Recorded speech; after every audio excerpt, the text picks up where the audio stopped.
आज भी रावसर पंचायत समिति के करीब 2 करोड़ रुपए से अधिक के पैसे राज्य सरकार के पास पड़े हैं, पर वो जिला परिषद में, पंचायतों में और पंचायत समिति पैसे नहीं दे रही है। ये ग्रामीण विकास को अवरुद्ध करने वाली सरकार है, मैं तो ये मानूंगा। जनता पार्टी जिस किसी भी साथी को, कार्यकर्ता को कमल का फूल निशान का आवंटन करेगी, मैं एक पार्टी का सच्चा कार्यकर्ता होने के नाते कमल के फूल के साथ रहूंगा, भारतीय जनता पार्टी के साथ रहूंगा। जिन ग्राम पंचायतों ने या अग्रिम पंक्ति के कार्यकर्ताओं ने मुझे जो भी काम इन विगत 2.5 सालों में उन्होंने अवगत करवाया, वो काम हर ग्राम पंचायत में बगैर राजनीतिक सोच या राजनीतिक द्वेषता रखते हुए समान रूप से काम कराने का हरसंभव प्रयास किया है। नमस्कार मित्रों, मैं इंदर कुक्कड़ और आप देख रहे हैं MW न्यूज़ मुखर वक्ता। जैसा कि आप जानते हैं कि हम आपको अनेक जनप्रतिनिधियों से रूबरू करवाते हैं, ऐसी हस्तियों से रूबरू करवाते हैं जिन्होंने अपने जीवन के अंदर, चाहे वो समाज के क्षेत्र में हो, चाहे राजनीति के क्षेत्र में हो, विशेष कार्य किया हो, जिसने समाज को एक अलग दिशा दी, एरिया को एक अलग दिशा दी और अपना एक अलग मुकाम बनाया। आज उसी क्रम में आज हम बात करेंगे, रावसर पंचायत समिति की प्रधान है श्रीमती सरस्वती देवी सिहाग। इनके घर पर पल्लू में आज हम मौजूद हैं, जो कि किसी कारणवश आज वो अपने घर पर मौजूद नहीं हैं, वो किसी कार्य से समाज सेवी हैं, तो अनेक उनके पास काम भी होते हैं, घर पर मिले नहीं। उनके प्रतिनिधि हमारे को धर्मपाल जी सिहाग मिले हैं, जो कि उन्होंने पूरे एरिया के अंदर उनको लगातार पिछले लगभग 25 से 30 साल से राजनीति से जुड़े हुए हैं। उनसे मुलाकात करते हैं, उनसे जानते हैं कि 2.5 साल हो गए हैं इनको लगभग प्रधान प्रतिनिधि के रूप में कार्य कर रहे हैं। उनसे जानते हैं कि क्या काम करवाए और क्या रह गए। अनेक विकास कार्य करवाए हैं, हालांकि स्टेट के अंदर विपक्ष की सरकार होने के बावजूद भी जो इनको बजट फिर भी ये लेके आए और अनेक ग्राम पंचायतों को, प्रत्येक ग्राम पंचायत का इन्होंने ध्यान रखा और प्रत्येक जो भी इनके पास में आया, इन्होंने उसके काम को बड़ी तन्मयता से इन्होंने उसको पूरा करवाने का भरपूर प्रयास किया। नेचुरल सी बात है, अभी 100% काम हो नहीं पाते हैं, कुछ रह भी जाते हैं, इनका उनको मलाल भी है और हम उनसे चर्चा करेंगे। तो सबसे पहले तो धर्मपाल जी, आपका बहुत बहुत स्वागत है हमारे चैनल में। इंदर जी, आपका भी बहुत बहुत धन्यवाद और यहाँ पर आने पे आपका स्वागत, अभिनंदन। आपके समस्त जो श्रोतागण हैं उनको भी मेरी तरफ से राम राम। बात करेंगे धर्मपाल जी, जैसे अभी आप 2.5 साल हो गए आपको प्रधान प्रतिनिधि के रूप में काम देख रहे हैं। सबसे पहले तो आप संक्षेप में ये बताएं कि आप इससे पहले किन किन पदों पर रहे हैं। 25 से 30 साल से आप लगातार राजनीति कर रहे हैं, हालांकि सरपंच भी रहे हैं, अन्य पद भी रहे हैं। थोड़ा आपकी जुबानी, आपकी बात। 88 में ग्रेजुएशन करने के बाद 95 में मैं पहली बार मेरे गांव का सरपंच बना। 2005 में मेरी धर्मपत्नी सरस्वती देवी सिहाग सरपंच बनी और अभी 2020 के अंदर मेरी धर्मपत्नी को प्रधान पद की जिम्मेवारी रावसर पंचायत समिति की मिली। मैं आपको अवगत करवाना चाहूँगा, इस कांग्रेस की सरकार में श्री गंगानगर और हनुमानगढ़ दोनों जिलों में केवल मात्र एक भारतीय जनता पार्टी के प्रधान के रूप में मेरी धर्मपत्नी को क्षेत्र के लोगों ने आशीर्वाद दिया। मैंने पार्टी संगठन में ज़्यादा काम किया है। 1995 से भारतीय जनता पार्टी के संगठन के अंदर किसी न किसी जिम्मेवारी के नाते मैं इस काम पे रहा हूँ। शुरुआत में मुझे भारतीय जनता युवा मोर्चा का उपाध्यक्ष बनाया अपने नौहर देहात का। उसके बाद भारतीय जनता पार्टी मंडल के अंदर मुझे उपाध्यक्ष बनाया और उसके बाद में जिला कार्यकारिणी सदस्य, 3 बार जिला मंत्री, 1 बार जिला उपाध्यक्ष और अभी ऑलरेडी मैं पिछले प्रदेशाध्यक्ष के चुनाव में प्रदेश प्रतिनिधि के रूप में हनुमानगढ़ जिले से मेरा राजस्थान प्रदेश में मैं उस प्रदेश प्रतिनिधि में मेरा वो चयन हुआ है। विस्तार के नाते पार्टी को 2 साल मेरे जीवन के वो अपने समर्पण किए थे। उन 2 सालों के अंदर मैंने सर्वप्रथम लूणकंसर विधानसभा के अंदर मुझे रहने का मौका मिला। 11 महीने लूणकंसर विधानसभा क्षेत्र में, 2.5 महीने श्री डूंगरगढ़ विधानसभा क्षेत्र का विस्तार का प्रभारी और उसके बाद 1 महीना अजमेर चुनाव सहायक के रूप में पार्टी ने मुझे भेजा और विधानसभा चुनाव में पहली बार आम चुनाव के अंदर भारतीय जनता पार्टी कमल का फूल लूणकंसर से अपने विजयश्री हुआ। सुमित जी गोदारा वहाँ के विधायक बने। उसके बाद पार्टी ने मुझे लोकसभा श्री गंगानगर का विस्तारक बना दिया। तो 4.5 महीने तक लोकसभा श्री गंगानगर के अंदर तमाम विधानसभाओं में समस्त कार्यकर्ताओं से रूबरू होने का सुअवसर प्रदान हुआ और भारी बहुमत से भाई निहाल चंद जी मेघवाल विजयश्री उनको प्राप्त हुई। और उसके बाद हमारे पंचायती राज के चुनाव आ गए। चुनाव के अंदर मेरी धर्मपत्नी को प्रधान पद की जिम्मेवारी मिलने के बाद पश्चिम बंगाल के चुनाव आ गए। तो पश्चिम बंगाल के चुनाव में भी मुझे पार्टी ने करीब 1.5 महीना के लिए अपने कलकत्ता के पास में कालना विधानसभा क्षेत्र है, तो कालना के अंदर मैं करीब 1.5 महीना वेस्ट बंगाल के अंदर पार्टी चुनाव प्रचार में प्रभारी के नाते वहाँ लगा के आया था। अब भी अगर जब भी पार्टी मुझे किसी प्रकार का आदेश प्रदान करती है तो निश्चित रूप से मैं घर बार परिवार सब कुछ छोड़ करके पार्टी को मैंने अपने आप को सारा समर्पित कर रखा है, समर्पण तक रखा है मैंने। जब भी पार्टी आदेश करे मैं पार्टी संगठन के कार्यकर्ता नाते पार्टी में काम करता हूँ। मतलब भाजपा पार्टी हित के लिए आपके लिए सबसे सर्वोपरि वही है, पार्टी हित सबसे पहले है। बात करेंगे अब जैसे आप पिछले 2.5 साल से जैसे आप प्रधान प्रतिनिधि का पद देख रहे हो, पार्टी हित के लिए आप अनेक काम करते हैं। अब प्रधान प्रतिनिधि के रूप में भी आप जैसे काम कर रहे हो, अब सामने जो है स्टेट के अंदर विपक्ष की सरकार है, कैसी दिक्कतों का सामना करना पड़ा और दिक्कतों का सामना करते हुए भी अनेक काम करवाए, उसके बारे में थोड़ा सा बताएं आप। तो राज्य सरकार थोथी बातें करती है। ईमानदारी की बात है कि राज्य सरकार से को जनप्रतिनिधियों ने, चाहे वो रूलिंग पार्टी के जनप्रतिनिधि रहे हैं और चाहे अपोजिशन के रहे हैं, हम सब लोगों ने बार बार हड़ताल धरने प्रदर्शन करके राज्य सरकार से एसएफसी के पैसे हैं वो लेने का वो किया था। अभी आपने 5-7 दिन पहले पेपर में न्यूज़ पढ़ी होगी, हनुमानगढ़ जिला के समस्त सरपंचगण जिला कलेक्टर महोदय को एसएफसी के पैसे सरकार से लेने के लिए एक दिन की सांकेतिक हड़ताल के रूप में भी उन्होंने मांग की है। पर पता नहीं इस सरकार ने थोथी घोषणाएं कर दी, पैसे इनके पास है नहीं। आज भी रावसर पंचायत समिति के करीब 2 करोड़ रुपए से अधिक के पैसे राज्य सरकार के पास पड़े हैं, पर वो जिला परिषद में, पंचायतों में और पंचायत समिति पैसे नहीं दे रही है। ये ग्रामीण विकास को अवरुद्ध करने वाली सरकार है, मैं तो ये मानूंगा। तो अब जैसे विधानसभा चुनाव भी नज़दीक आ गए हैं, लगभग कभी भी आचार संहिता लग सकती है, एनी टाइम। आज अपनी जो विधानसभा क्षेत्र में क्या लगता है कि किसको आगे रखना चाहिए, कौन पार्टी की टिकट किसको मिलनी चाहिए, क्या कहना चाहेंगे आप इस बारे में? मैं एक बात कहना चाहूँगा कि नौहर हमारी विधानसभा क्षेत्र, हमारी जो पंचायत समिति है उसमें 2 विधानसभा लगती है। आदि विधानसभा तो पीलीमंगा विधानसभा क्षेत्र है और आदि का नौहर विधानसभा है। तो मैं नौहर विधानसभा क्षेत्र में का मैं निवासी हूँ। मेरा निवास स्थान ग्राम पल्लू है। नौहर के अंदर निश्चित रूप से 5 साल तक पार्टी को अटेंड करने वाले, डील करने वाले पूर्व विधायक अभिषेक जी मोटोरिया निश्चित रूप से सभी कार्यकर्ताओं साथ कंधे से कंधा मिला के जन चले हैं। रामकृष्ण जी भाकर हैं, वो भी टिकट के प्रबल दावेदार हैं। वो भी उन्होंने भी 10 साल तक पार्टी के जिला अध्यक्ष रह करके पार्टी को स्ट्रॉन्ग करने में, खड़ा करने में, एक बार प्रत्याशी के रूप में अपनी पहचान हर वार्ड तक बनाई है। काशीराम जी गोदारा और अमर सिंह जी पूनिया भी टिकट के दावेदार हैं। उन्होंने भी संगठन में रह करके, अमर सिंह जी ने प्रधान पद के ऊपर रह करके पार्टी के लोगों में अपनी पहचान बनाई है। तो पार्टी में टिकट की दावेदारियाँ तो काफ़ी चेंज चल रही है। प्रमुख रूप से 4 हमारी भारतीय जनता पार्टी के दावेदार हैं। मैं तो एक ही बात कहूँगा, पार्टी जिस नाम पर भी विचार करती है, मेरे लिए पार्टी सर्वोपरि है, मेरे लिए कमल का फूल ही सर्वोपरि है। कुछ साथियों ने मुझे भी कहा था कि आपको भी टिकट की दावेदारी करनी चाहिए। मैंने साफ मना कर दिया कि अभी मेरे पास एक जिम्मेवारी है, तो मैं इस जिम्मेवारी को शांतिपूर्वक हम काम करेंगे।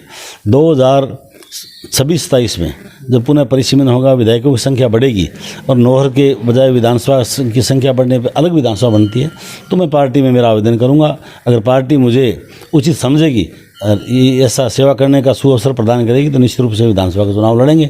अन्यथा पार्टी जिस किसी भी साथी को, कार्यकर्ता को कमल का फूल निशान का आवंटन करेगी, मैं पार्टी का सच्चा कार्यकर्ता होने के नाते कमल के फूल के साथ रहूँगा, भारतीय जनता पार्टी के साथ रहूँगा। मतलब भाजपा पार्टी भले ही किसी भी कैंडिडेट को टिकट देती है, आप उसके साथ में तन मन धन से उनके साथ में उनका साथ देंगे। तो अब बात करेंगे आपके रावतसर पंचायत समिति के प्रधान प्रतिनिधि के रूप में जो आपके पास में जिम्मेदारी है।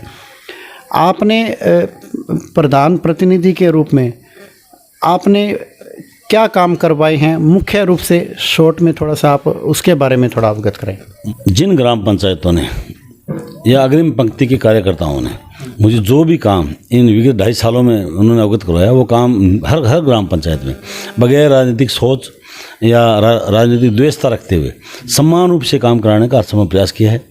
काफ़ी ग्राम पंचायतों में हमने पार्क भी बनाए हैं, विद्यालय में कमरे, गांव की गलियां पक्की करवानी हैं, या जो भी अपनी सुविधा के मुताबिक उन लोगों ने जो भी हमें काम बताया, प्रत्येक ग्राम पंचायत में हमने काम कराने का प्रयास किया है। हमने काफ़ी घोषणा भी हमने कर रखी है जो आज हम पूरी नहीं कर पाए। पूरी नहीं कर पाने का हमें मलाल भी है। वो इसलिए है कि अभी विधानसभा चुनाव भी आगे, और इससे पहले जो हमारी SFC की किस्त करीब 2 महीने पहले आ जानी चाहिए थी, जानबूझ के सरकार ने SFC के पैसे नहीं दिए। वो केवल हमारी ग्राम पंचायत को नहीं, अपितु पूरे राजस्थान में उन्होंने नहीं बांटा। जो सरकार को इस बात को बहुत बड़ा विरोध भी झेलना पड़ेगा गवर्नमेंट को, तो वो नहीं दे पाए। तो शायद मेरी की हुई घोषणाओं को बाकी नहीं रहती, पर फिर भी हमने जो घोषणाएं की है, अन्य भी काम है। मेरी एक तो दिल की तमन्ना है कि ये पल्लू एक बड़ा गाँव है, सेंटर का काम है, तहसील मुख्यालय है। पल्लू के अंदर एक शानदार खेल स्टेडियम होना चाहिए। मैं तो कहूँ रावसर पंचायत समिति का सबसे सुंदर खेल स्टेडियम बने तो वो पल्लू के अंदर बनना चाहिए। और करीब 50 लाख रुपए हम खर्च करके हम शानदार बच्चों के लिए, यूथ के लिए, क्योंकि आज स्वास्थ्य बहुत ज़रूरी है। जिस प्रकार से देश और प्रदेश के अंदर आपको अवगत भी होगा कि WHO ने हार्ट अटैक को एक वैश्विक महामारी डिक्लेयर कर दिया। हार्ट अटैक से का बचाव ही है, उपचार बहुत कम है, एडवांस में कोई उपचार नहीं है। केवल और केवल हम योग करेंगे, एक्सरसाइज करेंगे, मॉर्निंग वॉक करेंगे, तो वो एक खेल मैदान के ज़रिए ही मुमकिन है। न केवल पढ़ने वाले बच्चे पर, तो गांव के सभी लोगों के लंबी उम्र के लिए, अच्छे स्वास्थ्य के लिए खेल मैदान होना बहुत ज़रूरी है। तो मैं 50 लाख रुपए का खेल मैदान भी पल्लू गांव के अंदर बनाने की हार्दिक इच्छा है। अगर वो SFC वाला बजट आता हमारा, तो हमारी अब भी इच्छा थी कि वो काम हम चालू करवाते, पर हमारा 2.5 साल का टाइम पीरियड निकल गया, 2.5 साल आगे पड़ा है। तो इस आने वाले 2.5 साल के अंदर निश्चित रूप से पल्लू के अंदर भी हम शानदार एक खेल मैदान भी सौगात के रूप में बच्चों को देंगे। जहाँ इलाके के अंदर, चाहे वो विधानसभा पीलीबंगा की ग्राम पंचायतें हैं, चाहे वो विधानसभा नोहर की ग्राम पंचायतें हैं। मैं नोहर विधानसभा का क्षेत्र का रहने वाला हूं, पर उसके बावजूद भी मैंने समानता के हिसाब से और एक रेशो के हिसाब से काम करवाने का समय प्रयास किया है।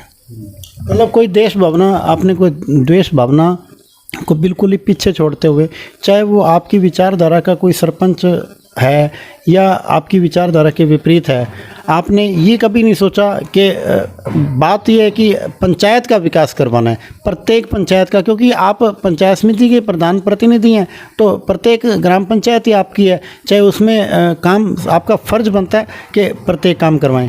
तो अब बात करेंगे कि जैसे एरिया में हम लोग जैसे आए तो आपके बारे में थोड़ा जानकारी वगैरह ली, तो पता लगा कि आप समाज सेवा में भी काफ़ी अग्रणी रहते हैं। सुना है कि इधर पल्लू में एक आप ट्रस्ट चला रहे हैं, उसके आप प्रतिनिधि भी हैं, उसके अंदर भी आपके बहुत बड़ा योगदान है, उसके बारे में थोड़ा बताएं सर। वो ट्रस्ट तो बहुत पुराना है और वो केवल मैं नहीं चला रहा, बाकी हमारा उसके अंदर योगदान या उसके जो शुरुआत की बेटियों की शिक्षा के लिए एक मरुद्र महिला विद्यापीठ एक महाविद्यालय है जो PG तक की बेटियां वहाँ पढ़ रही है। तो काफ़ी सालों से उसके साथ मैं जुड़ा हूँ। वर्तमान में मेरे पास विगत 5-7 साल से उसकी कोषाध्यक्ष की जिम्मेवारी मेरे पास है। तो मैं आपको अवगत करवाना चाहूँगा कि हमने हमारे स्तर के ऊपर, मैं एक बात और भी कहना चाहूँगा आपकी, हमारे स्तर पर प्रयास करके राज्यसभा और विधानसभा के MLA MP जो केवल मात्र भारतीय जनता पार्टी के लोग हैं, भारतीय जनता पार्टी के MLA और MP से हमने करीब 60 लाख रुपए से अधिक की राशि इस ट्रस्ट के अंदर उनसे लेकर के यहाँ खर्च की है, जो बेटियों के भविष्य के अंदर, पढ़ाई के अंदर बहुत बड़ा योगदान कर रही है।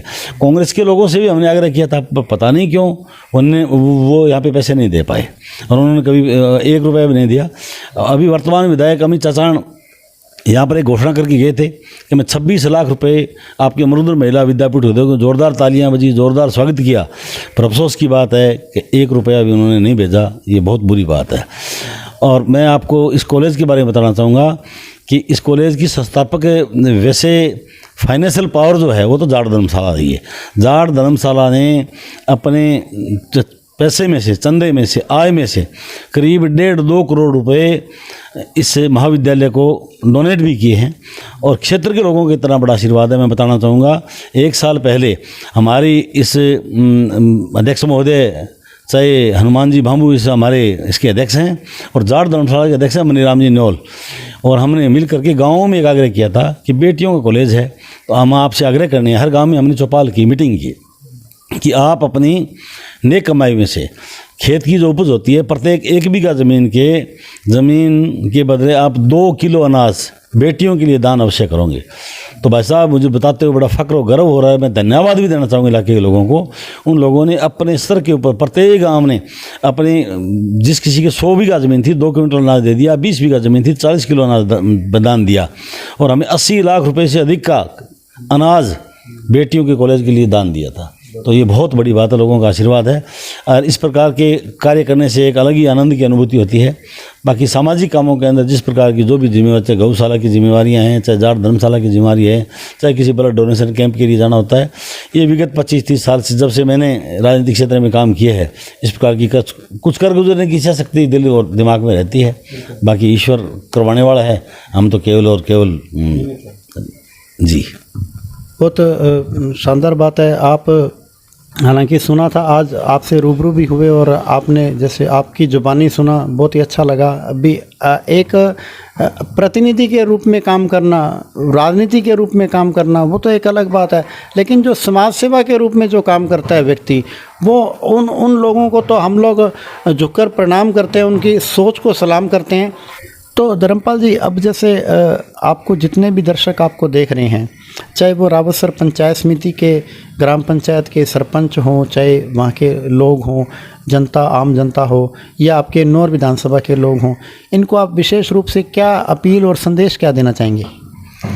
इंद्र जी, मैं तो एक ही आग्रह करना चाहूँगा कि भारतीय जनता पार्टी ने गांव, गरीब, किसान, नौजवान सबके विकास की सोच रखी थी।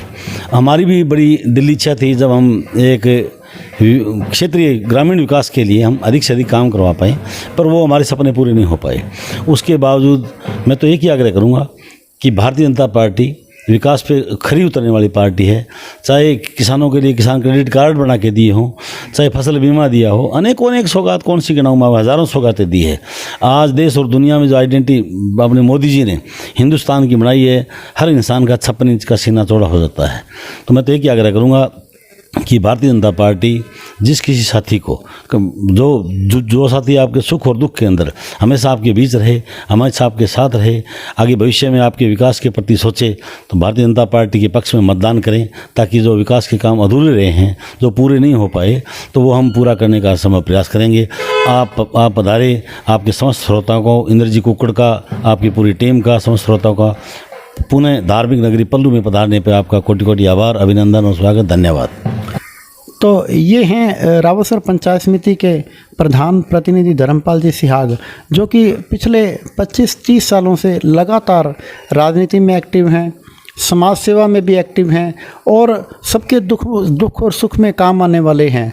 और बात करें अगर समाज सेवा के रूप में, जो कॉलेज का निर्माण जो पिछले लंबे समय से चल रहा है, और वो काफ़ी हद तक सफलता भी इनको मिली है, अनेक काम करवाए हैं, जो इनके एक फ़र्ज वाला काम है वो इन्होंने पूरा किया है। लेकिन जो फ़र्ज नहीं है, वो इंसानियत के फ़र्ज वाला काम भी इन्होंने पूरा किया है। सबके साथ में मिलजुल के चलते हैं। बीजेपी पार्टी को वोट देने की भरपूर अपील कर रहे हैं। हालांकि अभी तक जो कैंडिडेट हैं वो अभी तक फाइनल नहीं हुए हैं, लेकिन फिर भी बीजेपी को ज़्यादा से ज़्यादा मतदान की अपील कर रहे हैं, बीजेपी के साथ में जुड़ने की अपील कर रहे हैं। प्रत्येक वो काम जो पीछे जो रह गया, वो काम भी आगे करवाएंगे, पूरी कोशिश करेंगे, ज़्यादा से ज़्यादा काम करवाने के लिए हमेशा तत्पर रहे हैं, आगे भी रहेंगे। ठीक है जी, MW न्यूज़ मुखर वक्ता में समय देने के लिए बहुत बहुत धन्यवाद।